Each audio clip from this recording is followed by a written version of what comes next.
Before the Europeans came, about 23 tribes lived in what is now Alameda and Contra Costa counties, each with its own territory, language, and customs. There were three major linguistic groups: Bay Miwok, Delta Yokut, and Ohlone or Costanoan. The people who lived along Marsh Creek were in the Bay Miwok group. Within that group, the Holpoon people lived along the creek's lower reaches, and the Volvon people were up higher, near the headwaters. Thinking back 250 years ago, when these hills had elk and antelope and grizzly bears, it was a different kind of place from what it is now.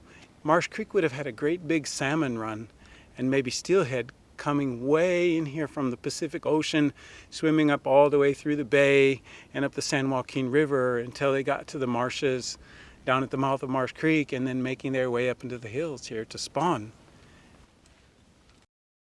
The people who lived on this land for many thousands of years took care of this land and preserved it. So it stayed mostly the same for the time that they were here. One of the ways that they took care of it was by burning periodically. These days, people are afraid of fire, of course, because there are all these huge settlements that we've built next to wildlands. But back then, burning was a way of life and maintained the health of the ecosystems here. So if you burned the fields in the fall, you would have a more productive crop of wildflowers in the spring. If you burned under the oaks, you would decrease the diseases and provide more forage for deer.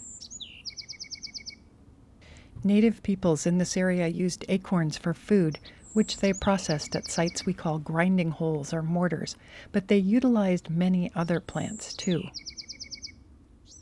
They were very good at harvesting flowers and grasses, and the seeds of some of these plants, like the tar plants, would also provide food.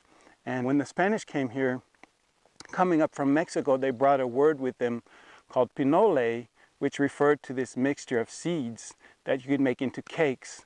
And from there, we get the name of the town Pinole, which comes from Rancho del Pinole. Native people also dug for nutritious roots very carefully. Look at this hillside here. You see some of these flowers that are standing up taller, that are a little bit purple, like over there. Those are blue dicks. They have another close relative, and both of those were also really important food sources in this area. People would dig, but carefully replace the small bulblets and actually increase the fertility of the hillside in that way. So they had a very intimate relationship with the land, and they still do, because many of them still live in the Bay Area and still appreciate and take care of their ancestral lands. Manzanita is a muscular-looking shrub with smooth red bark and delicate urn-shaped blossoms that turn to berries in late spring. Foxes love to eat them, birds eat them, coyotes eat them. And when this land was Volvon land, this would have been a very popular food among those people as well. And many of the tribes throughout California had major festivities when the manzanita berries ripened. You can make a cider out of them. And if you want to try that and you want to meet some of the native peoples who still live in the East Bay, some of whom still live on their ancestral lands, you can go to something called the Ohlone Gathering, which takes place at Coyote Hills Regional Park in October every year. Many of the Volvon's most important food plants are still here today, but there are dramatic changes in the landscape too. Here's a good example of what's happened to the ecology in the Bay Area. So a lot of the hills that you see that are covered with grasses all around the Bay Area, they don't look the same way that they looked 250 years ago, before the Spanish came up into this area.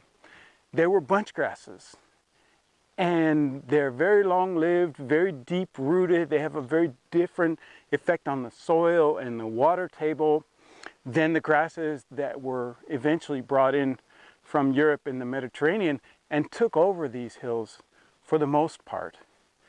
Here at Morgan Territory, it's more of a mixture.